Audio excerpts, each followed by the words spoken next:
Hey guys, it's Greg with Shooter's Mindset. We're here live with Payton Grimes and Dakota Wright. Before we kick off with all the introductions, kind of a bit of context, within the next week, these young ladies will be boarding flights to Italy to compete in the International Precision Rifle Federation Rimfire World Championships. They'll be competing with nearly 200 shooters representing 19 countries for the title of Rimfire World Champion. Jennifer and Damien are already in Rome. I'm flying out Thursday so that we could live stream the whole event to the Shooter's Mindset Facebook and YouTube pages, so everyone at home could follow your favorite shooters from around the world to compete for the title of World Championship. So most of our audiences are pretty familiar with the two of you, but let's let each of you make kind of a quick introduction, going over who you are, where you're from, how old you are, how do you get into competition, and all that good stuff. Who wants to go first? You can go first, Dakota. Okay. My name's Dakota Wright. I'm 16. I'm from Zanesville, Ohio. I got into shooting with my dad. He shot Centerfire first and did bench matches, but I liked pistol shooting. We got into that, and then we ended up branching out into 22, and there was a tactical match at our local club, and it's kind of like DRS style matches, but it was something different, and from that point on I kind of just stuck with it. I don't know, I've kind of loved the sport ever since. It's kind of addictive, isn't it? Yeah. I'm Payton Grimes. I'm from Avila, Texas. I'm 18 years old. I got into shooting because I wanted to start hunting a few years ago. And so I went to the Gunworks long range class and did that for a few years. And Philip Loya was my long range instructor there. And he kind of brought me into competition, and the rest is history. So 3 years shooting Centerfire and 2 years, I believe, in Rimfire. And it's been a long haul. That's awesome. So both of you ladies have some rather impressive wins under your belts already, or in some cases on your belt, or the belt is the win. Dakota, what's your biggest recent win that you have? This year's NRL 22 top junior. Last year I got third place top junior, but that one's kind of still settling in. Kind of a big deal, just a little bit, you know. That is awesome. How about you, Miss Payton? Last year at the Centerfire World Championship, I won the ladies division, and the PRS Rimfire finale, I was top 10 and 6th last year, and top lady and top junior. So these are two ladies that you don't really want to shoot against, because they're probably going to whoop up on you pretty good. So our next question, what are each of you most excited for about this match? I'm probably most excited to see the familiar faces from meeting all the people from around the world last year, and definitely representing Team USA again. So do you know how many people are returning shooters? That was a statistic. Jen's our data nerd. She'll sit there in front of spreadsheets forever and be like, hey, did you know that 33.2% of these shooters, do you know about how many are returning shooters from last year's competition? You have the number? I don't. I don't. I wasn't sure if you knew. I looked at the names and I was like, I recognize a few of them. Okay. I'll probably recognize a lot more seeing their faces, but yeah, and we'll have that number by the time we get to Italy and start live streaming. Speaking of lives, Greg, we've got one from Prentice Wank. He wants to know if Payton Grimes knows him. Who? Prentice Wank, small fellow, shoots every now and then, maybe once every couple of years. It does not ring a bell. Oh, that's unfortunate. Well, he'll be sad. Sorry.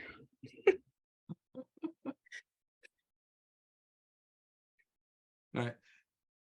Dakota, what are you looking forward to most in this match? Honestly, kind of just the experience, like being over there in Italy, meeting all the new people, just like being surrounded by that, like the match itself, kind of just being there, I'm really excited to do. It's definitely something to be excited about. I'm, not shooting, but just going, and we have so many people. I want to say I have comments right now from at least 2 other countries of shooters that I interact with frequently online, and it's going to be really cool to be able to see some of these people and meet them in person. Because shooters in the U.S., I'll see them at the Gap Grind, the Finale, stuff like that, but being able to meet some of these really awesome shooters from other countries, I'm excited about that.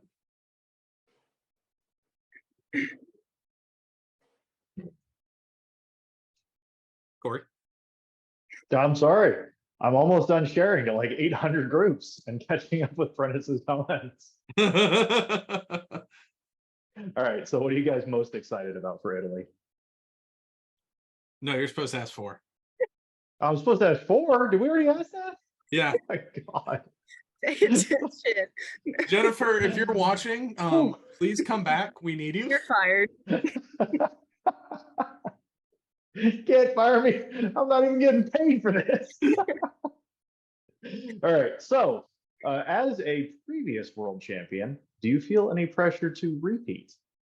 I mean, I feel a little bit of pressure, but I'm looking at it as our main focus is to compete as a team and supporting each other rather than shooting individuals. I like that. A lot. So, okay, where the ladies have kind of like in Ruth and a lot of the other gals, a lot more camaraderie. Does that come from just like a couple people like saying, hey, we should talk about this and do it? Or is that just something that kind of happened naturally? I'm Because not sure. dudes, I mean, you hear us. Yeah, I mean, we just kind of stick by each other. I think we all kind of have like the similar goals, and we all just kind of want to see each other succeed. So I think it just comes from that. I feel like guys have a lot more cutthroat. I want to win for myself. Kind of. No, I'm just kidding. Team USA is not like that though, right? I mean, some guys maybe. I'm not winning anything. It is kind of true that I noticed that a lot, that typically you think girls like gossipy and cliquey and stuff like that, but in our sport, girls are like, you're a girl and you like guns? Mhm. Bestie. Yeah. And then the guys can be the drama queens sometimes, but for the most part, everybody's real cool. All right. So we're about at the midpoint of the show. Remember, if you're watching us live on Facebook, ask any questions you may have in the comment section of the video, and we'll ask it live on air. Other ways to catch us, you can always check back on the Shooter's Mindset Facebook page. Videos all stay up there forever. We usually upload to all the podcast apps the night after the show. And finally, everything eventually ends up on the Shooter Mindset YouTube page. So that's a great place to catch past episodes. What do you think about some lives, Greg? We've got a lot of them. Yeah. Do you want to read some, or you want me to read them? Oh, I got it. So Cody Pratt has a command apparently for Payton. I don't know. He finished dead last, so I'm not sure if that really can happen. But he says you should shoot USPSA too. Any interest in branching out beyond precision guns? Maybe eventually. I mean, I've got to figure out how much I can shoot with college right now. So we'll see.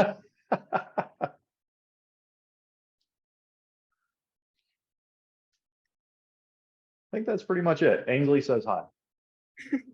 Oh, tell her I said hi.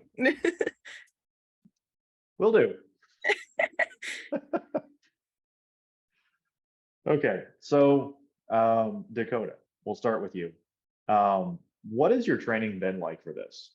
Like, what's your daily training? What's your weekly training? How many practices do you do before each match? That kind of thing. I try to practice every day, but for the most part here recently, it's been every other day. Okay. A lot of dry fire practice. I should do more live fire practice, but I love dry fire practice. I don't know why, it's just part of it. High five. Just give me an air five for that one. I run through matches. I kind of just try to like get in the mindset of like, hey, if I was at Italy and I was given this course fire, like, what do I do with it? Just a lot of on the mental side as well. I worked on a lot. I don't want to get too much into that because it's a long list of stuff, but a lot of practice. I've honestly enjoyed getting ready for this. Okay. Do you have a range at the house or do you go nearby? Yeah, we do. We honestly have about like every prop you can think of, and then on days it's raining outside, dry fire practice inside with the DTS system. Okay, nice. How long do you practice every day? Anywhere from 15 minutes to half an hour. Well, I Okay. try to, but then most of the part I extend and like end up practicing for an hour, and I'm like, oh my goodness. So you said you like dry fire, and that's kind of like a 50-50. Either people love it or they hate it. Why do you like dry fire? I feel like I can work more my technique and my trigger press, my bolt manipulation, like all the fundamentals that go into it, which is my favorite part of shooting, which is probably weird, but I don't like shooting the steel or like the dope or anything like that goes into it. I like the mental side of it. I like Okay. the fundamental pre-stage prep, during the stage, like what's going on in my brain. Like I love that part of it. Okay, that makes sense. What about you, Peyton? How often are you practicing? Well, I mean, with moving into college and having my second day of classes today, I haven't had much time to practice, but I've been shooting the past 2 weekends trying to prepare, and definitely doing more mental preparation than actual live preparation, especially with the pressure from last year, and just Okay. putting it in the back of my mind, it didn't happen, and this is a whole new match. Keeping myself calm and just shoot to have fun. Okay. So before, I guess, the big move, were you doing dry fire? Were you doing live fire every day? What did that look like? Well, I don't really dry fire my rimfire. Okay. That's Okay. not good, so I don't do that. But I've shot a few rimfire matches though, and I mean centerfire matches help as well with that as so. Right. But yeah. Okay.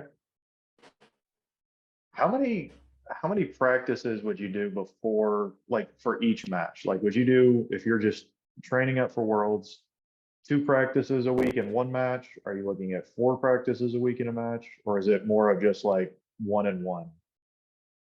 I mean, with the time crunch, it's a little less than 4 in 1 week, but I mean, Okay. that's what you can do with the time you have, 3 or 2 or 3. I mean, you do with what you have.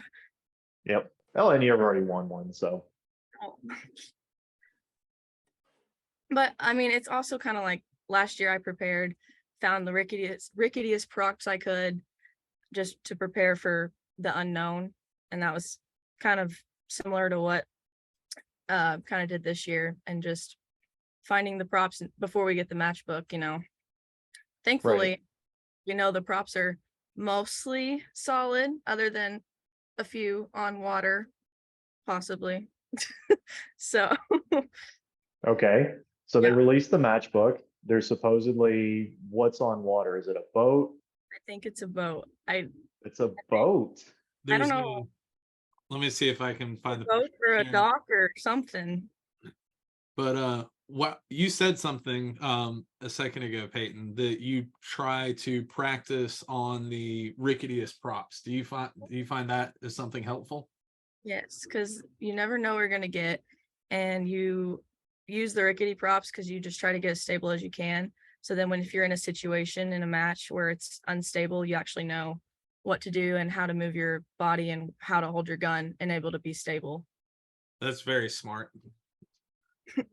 So Oh, here's wow. a couple of our water stages. This looks like a pontoon of sorts. Then we have a boat with a barricade built into it. Oh, that looks like so much fun. All of these, I think those are the only 2 water ones, but all of these Okay. look, Okay, we'll go to the top real quick because some of these props just look sweet and custom built for the event. Oh yeah. I wonder who Oh, that's that looks dope. sponsored by. I wonder who the match is sponsored by. Man, like, can we just talk about how awesome stuff like that is when you Yes. see a sponsor putting that level of effort into the match? Like, I love that. And they have quite a few like this, and they all look super solid. Oh, I'm big really- tires, fantastic. Yeah, big tires. That's gonna be a fun one. Have y'all shot over water before, Dakota? Over water, yes, not in water, no. Okay. Have you shot props, or sorry, have you shot targets that are in water with 22s yet? Other than like snake charmers and stuff like that, I don't think so. Okay, okay. It's fun.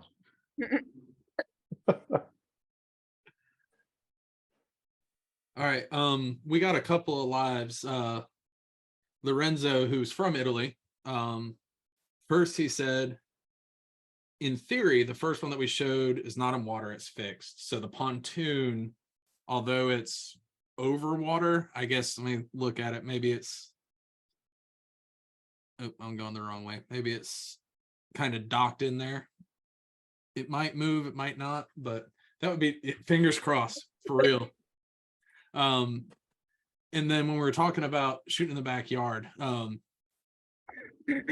how big are y'all's backyards, or how big is your property that you're able to shoot? Ours is 5 acres. 5 acres? My longest distance is 250, but if I go up to the road, I can get 3 something. Nice. Oh, nice. I live on an acre, so I don't really can't really shoot at home. That's fair. Probably not a great idea. I live on a 1/4 acre, and my longest straight line without the house in the way is 46.5 yards. Not that I've measured that before or zeroed rifles at the distance before.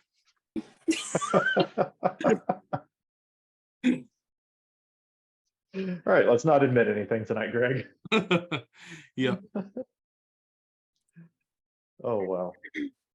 Furnace is blowing everything up, dude. It's really hard finding these lives in here.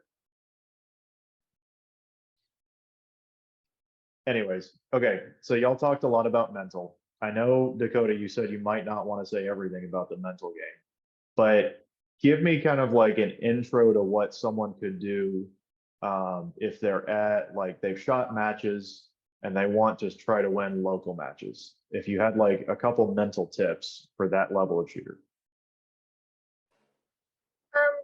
Just always being able to run through your own process, like knowing, like, trigger press, bolt, like just being able to run through all that and knowing that you can do it the best that you can, and then just do it. Okay. Not saying it's the greatest, but like just be able to know what you need to do and focus on just doing it and not worry about like what's going on around you, other shooters, their scores, like a rickety prop or like stuff like that. Just focus on what you need to do to compete at your ability. Okay, so just kind of like cutting out everything else, just kind of like put on the active ear pro, but maybe turn it off and just do your own thing during, I guess, the prep time and the shooting time. Then come back and be fun and bubbly. What about you, Payton? Probably the same kind of thing, because I have the same kind of like mental process, and where you just go through everything in your head, you make sure you're doing everything right, and you pick your win call and go with it and be confident in it. And then if it changes, it changes. You correct where you can correct, and it's gonna fall how it falls. And I struggle a lot with letting bad stages or mental mistakes affect me. And so having the ability to just forget about it and move on to the next stage and move on like it didn't happen, because then that helps your scores a lot, because then you're not Oh, down yeah. on yourself and you're just say whatever and move on. Yeah. Nothing makes a bad stage worse than making another bad stage afterwards. I use a similar strategy. I shoot poorly all of the time. So I'm just used to it and I don't let it affect me. Then when you do great, you're like, wow, I'm a new person. Yeah, people are like, when I shoot a stage, when I clean a stage or something, I get so excited. People are like, oh, what a butt. I'm like, I'm sorry, I'm excited. I don't shoot like this all the time. You should celebrate that. You should celebrate your clean stage. Exactly. I celebrate my clean stages. I celebrate my friends' clean stages. I celebrate people I just met's clean stages. Like, I get excited when someone shoots the stage good. Especially when No, I do too. I had a couple of like brand spanking new shooters at the match this weekend. One of them showed up and he's like, yeah, I've never held a rifle before. Really?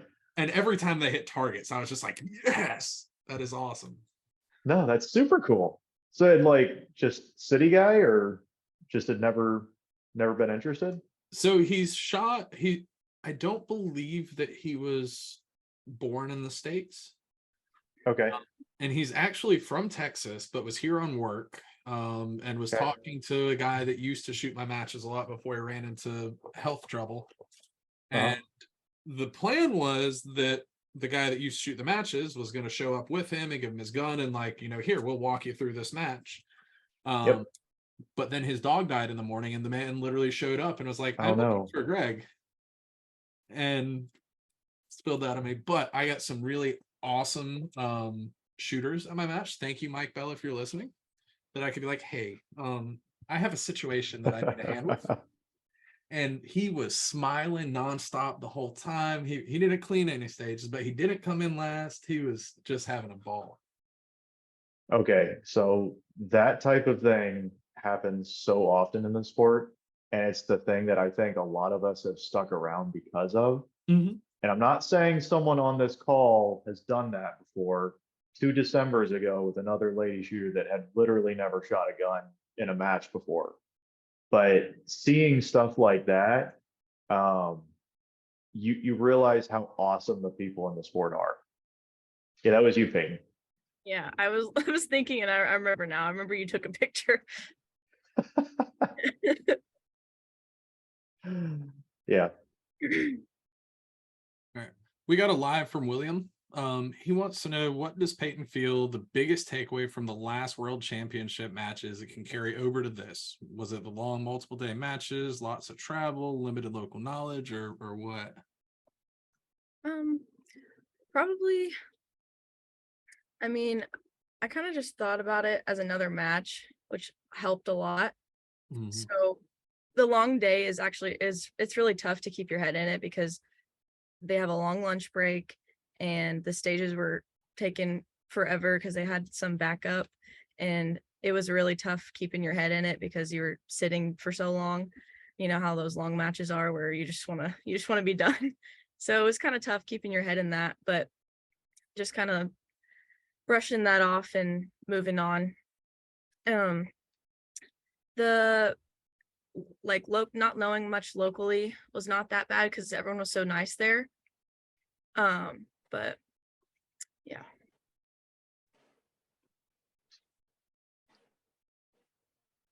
You think they'll have pizza for lunch? I hope so. There's a self-serve restaurante on site, which I think means buffet. And if that's the case, in between Damien and myself, that facility is in danger. You see Dakota light up over here. Wait, there's a buffet? All you can eat? I have no clue what it is. I'm not very good at Italian. But I'm excited to find out. Jen and Damien were sending me pictures there. Well, I guess it was a midnight snack because they sent it around. Damien texted me at like 5 o'clock. He's like, this is a really big snack. And it's like, I think it's a calzone with his hand in the picture. And the calzone was like this. Yes.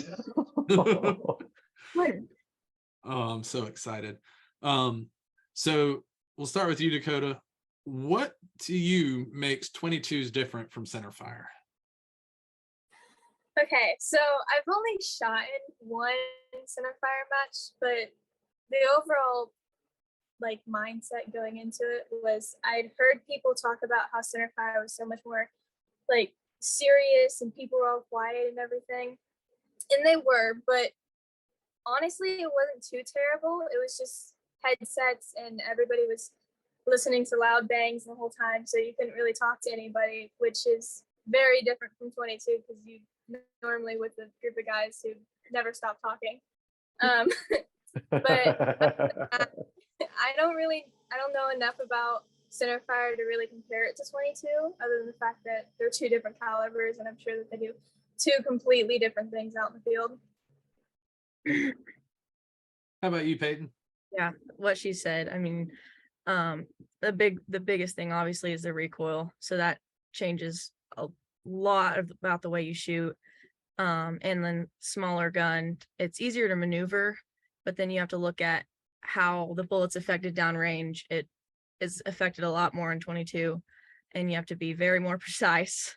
Yeah, basically stuff like that. Bigger caliber, little easier, but you know, I feel like they're pretty similar in difficulty, but like the same thing with like the matches, they're a little more serious than 22, which is it's the difference. I mean, that you do get those squads where people are nonstop talking like you do in Rimfire as well, but they're both really fun either way. Which one do you find most difficult? That's a hard one. Probably Centerfire. That I think my mental is worse in Centerfire. I try to be better, but I think it affects me more just because I've been doing it longer. And the atmosphere, it's just more of a, I feel like it's more of a like a serious competitiveness that people have in the sport. And then 22s, a lot of people aren't like deep into it to where they're just going out there for fun. So puts a different perspective. Yeah, I agree with you on that. And for me, the one thing I like most about Rimfire, you know, you can't do it in Centerfire, but do you ever get into, and probably not shooting at y'all's level because y'all are way up above what I shoot, but do you ever go to get in a position and be like, this isn't going to work? And then you're like, wait a second, this is a 22. I can hold it with my left hand and just go pink. Strictly speaking, Greg, The not something that horrified Pro look Shooter on does. Peyton's face right now. She's like, you do what? She just said all sorts of mean things to me with her face. Oh, Bless your heart. There was that. There was that poor child. I had a little moment at nationals where I didn't look at the prop correctly, and I thought that the bag I used was gonna work, but it didn't, and it ended up slipping. So I had to hold the side of a barrel and set my gun on my hand and shoot practically offhand for the stage. So Oh, nice. it does happen. It's Did you not clean just it though? thank you. I've had Hold on. moments like that, mostly in Centerfire, but you know, And like if it's in Centerfire, you have to fix it. yeah, exactly. That's the issue. No, But no, if it's you in don't. Rimfire, like I've had positions where I couldn't get low enough to get my shoulder on the gun. Like I forgot that I ate a whole lot the night before and put on a little bit of weight, and I just couldn't bend like I used to. Like I've been able to shoot off of that prop before, and I get down and I can't. So I'm like, shoulders. Who needs shoulders? You're just shooting a caliber with too much recoil. That's what you're doing. I shoot a 24-pound GT. Could be 30. Could be 30 pounds. Yeah. Weight is skill, Greg. Weight is skill. Weight is skill. Well, if you see my belly, I'm the best shooter on this podcast. Probably way more than all three of you combined. Okay, so I have a running joke that my 22 is 22 pounds. How heavy are your rifles, Dakota and Payton? I think mine's right at 20 or 21. Okay. I don't think mine's that heavy, but I honestly don't know. It feels a lot lighter compared to my Centerfire, honestly, but my Centerfire is about 20 pounds, so I would say a little under that. Okay. I was just curious because it doesn't, it seems like a lot of people build an identical rifle if they cross over. I know, Peyton, you shoot slightly different rifles, Yeah. but Mine- it doesn't seem to affect anything. No, it's just totally different. Like it's weird. Like and it's like I don't even want to make it the same because I like that it's like I like that it's different because I feel like I'm doing something totally new, you know? Yeah. Well, you know when you pick it up that this is the 22 when it's 22 time, right? Mhm. Yeah, makes sense.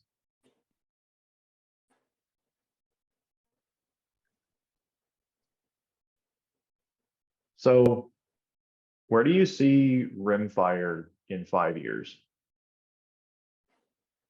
I see it getting fairly large on Why? a 5 year. I mean, especially with the world championship, I think that'll help grow a lot.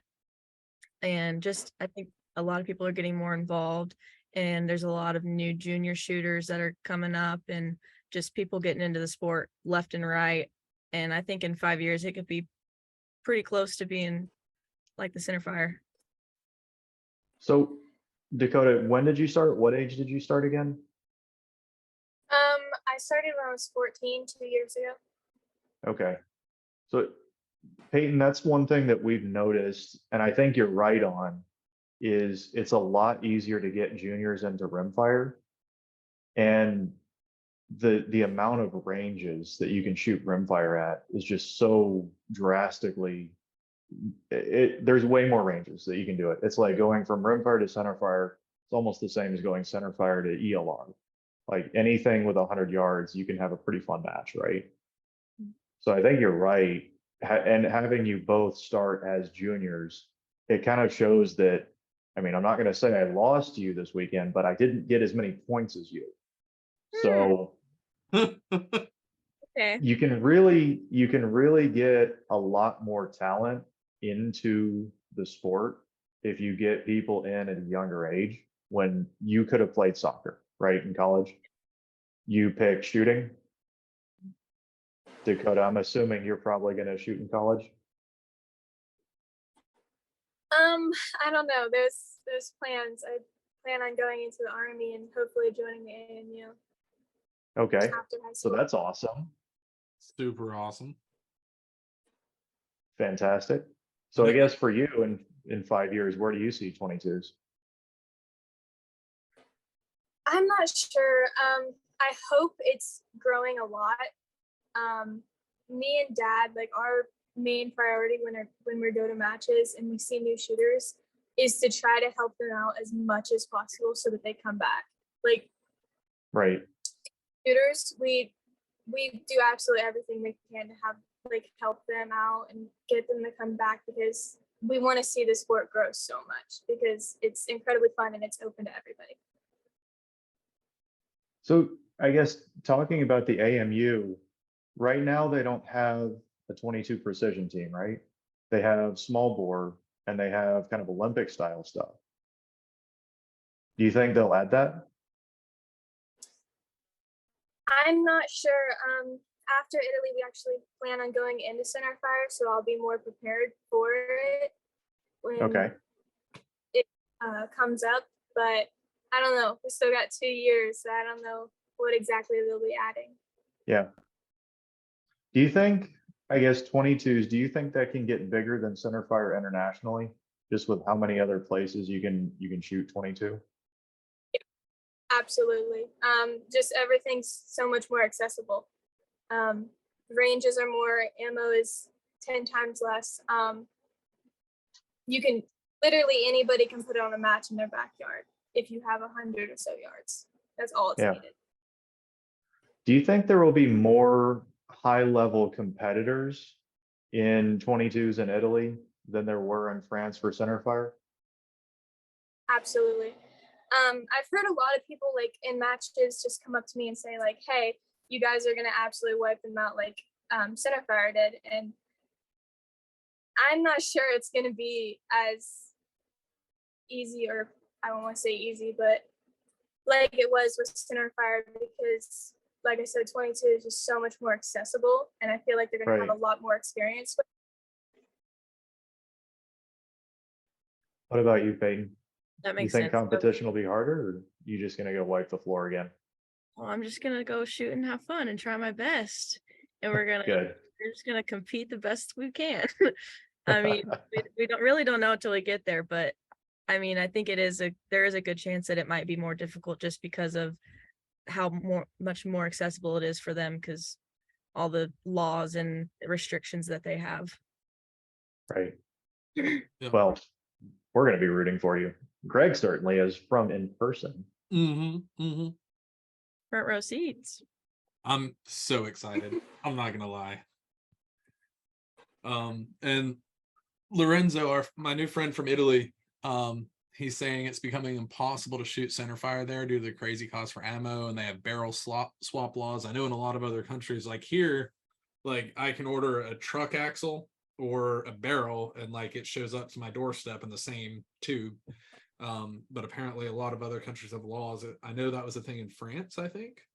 Mhm. Yeah. Where you'd like register the barrels. Like I just have a pile of them sitting on top of the safe because it's literally just a tube with like some machining done to it. But he said that's been putting a lot of barriers on their shooting experience. Dylan wanted us to ask you guys, if there's one thing that you think you need to work on before you go to Italy, what would it be? That's a tough one because there's a lot of no, I'm just kidding.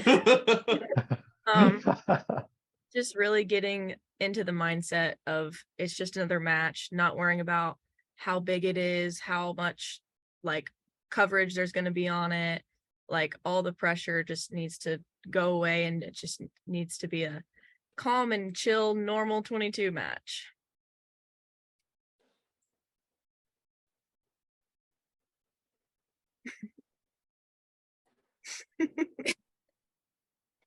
Yeah, pretty much what she said. I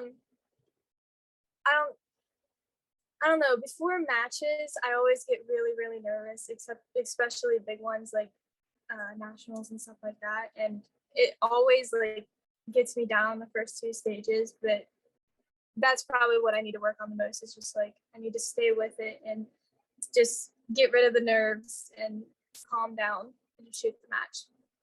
Yeah. And if we all do that, we will, as a team, we will be golden. We can all help each other, have our mindsets right, and just make sure we all know what we're doing, and why we're there, and it'll all work out. Yeah, I agree. We believe in you. We see that a lot at AG Cup. You know, the match itself is kind of difficult, but not much more hard than your regular 2-day.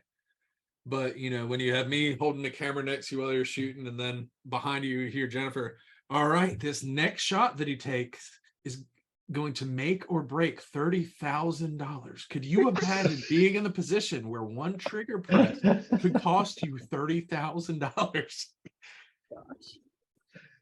So Now yeah. you know why I wear foamies underneath my muffs. Just turned everything off. Yeah. Joel from PRS Mexico said that down there it's even worse, and pretty much the only thing they can do in Mexico is 22 PRS. I miss Joel. Oh, he's fun. We had him at K&M one time. Yeah, he's a blast.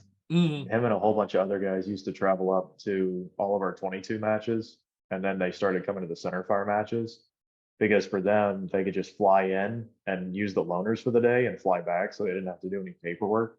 It was awesome. That is amazing. Yeah. So, what's each of your goals for this match? We'll let Dakota go first this time.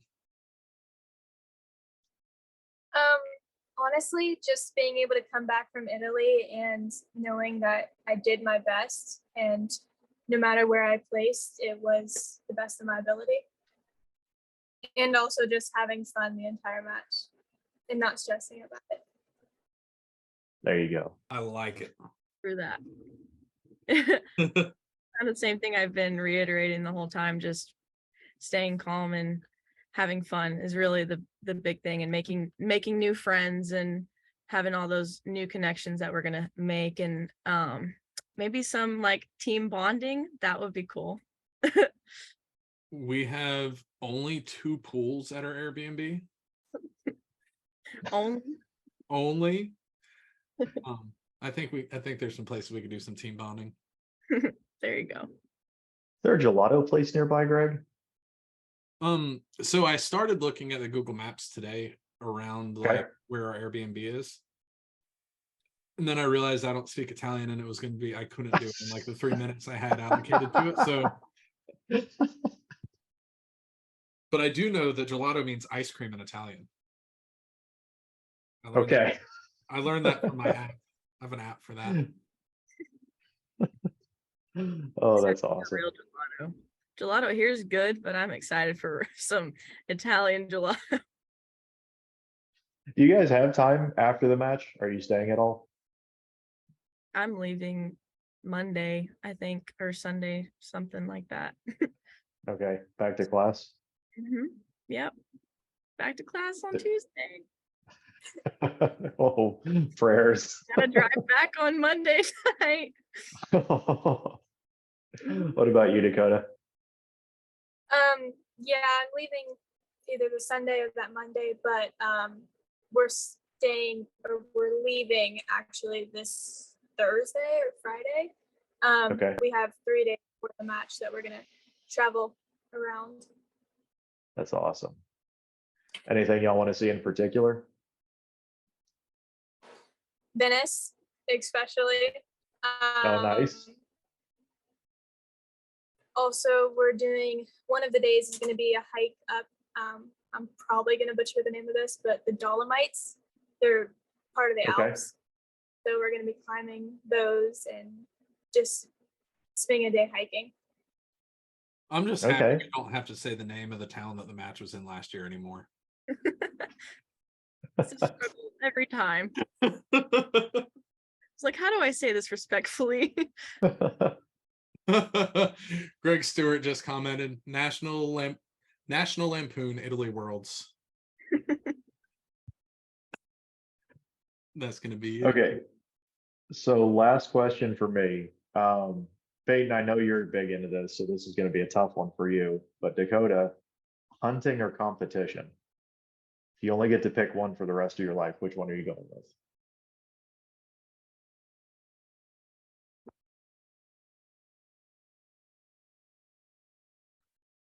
I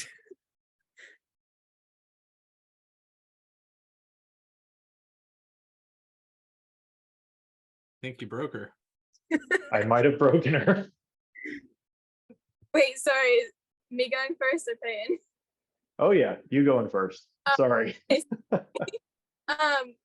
it easily competition. I've never been big on hunting. Okay. I don't know why. I know people enjoy it, but just sitting in a tree stand for 3 hours, freezing my butt off, and then not for me. But Okay, not a big sale. Understood. What about you, Payton? Well, can't say I've never even hunted out of a stand or anything.